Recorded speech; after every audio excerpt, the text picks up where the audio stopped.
এমন কোনো বিষয় নাই, এমন কোনো সাইট নাই, এমন কোনো কর্ম নাই যে কাজের মধ্যে আল্লাহ নবীর সুন্নত নাই।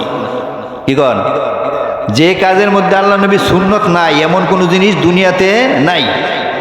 সমস্ত কাজের মধ্যে, সমস্ত বিষয়ের মধ্যে আল্লাহ নবীর সুন্নতগুলো হাদিসের মধ্যে, কোরআনের মধ্যে, ব্যাখ্যার মধ্যে, তাফসিরের মধ্যে আল্লাহ নবীর কাজগুলো একেবারে স্বর্ণাক্ষরে লেখা আছে।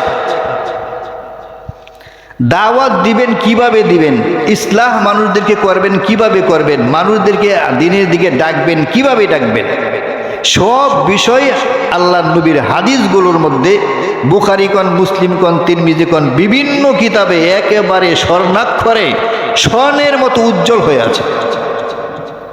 তার থেকে একটা হাদিস আমি পড়েছি, আল মুসলিমু মান সালিম আল মুসলিমুনা মিন লিসানিহি ওয়া ইয়াদিহি। এর অর্থ হইল প্রকৃত মুসলমান তাকেই বলা হয়, প্রকৃত মুমিন তাকেই বলা হয়।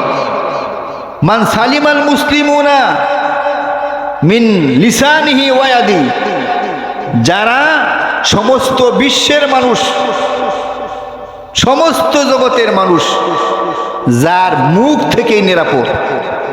এক নম্বর কাম যাদের মুখ থেকে নিরাপদ, দুই নম্বর যাদের হাত থেকে নিরাপদ। আল মুসলিমু মান সালিম আল মুসলিমুনা, মুসলমান তাদেরকে বলা হয়, মুমিনে কামেল তাদেরকে বলা হয়। মান সালিম আল মুসলিমুনা, যিনি সমস্ত বিশ্বের মুসলমানদেরকে নিরাপত্তা দান করেন কে থেকে? মুখের থেকে। দুই নম্বর হুজুর সাল্লাল্লাহু আলাইহি সাল্লাম বলেছেন ওয়ায়াদিহি, এবং তার হাত থেকে সমস্ত জগতের মানুষ নিরাপদ থাকবে। এমন ব্যক্তি যে হবেন তিনি আল্লাহ নবীর ভাষ্য হিসাবে, তিনি আল্লাহ নবীর হাদিস অনুযায়ী, তিনি কুরআন এবং হাদিসের আলোকে তাকেই প্রকৃত মুমিন, তাকেই প্রকৃত ঈমানদার, তাকেই প্রকৃত দাঈ ইলাল্লাহ বলা হয়।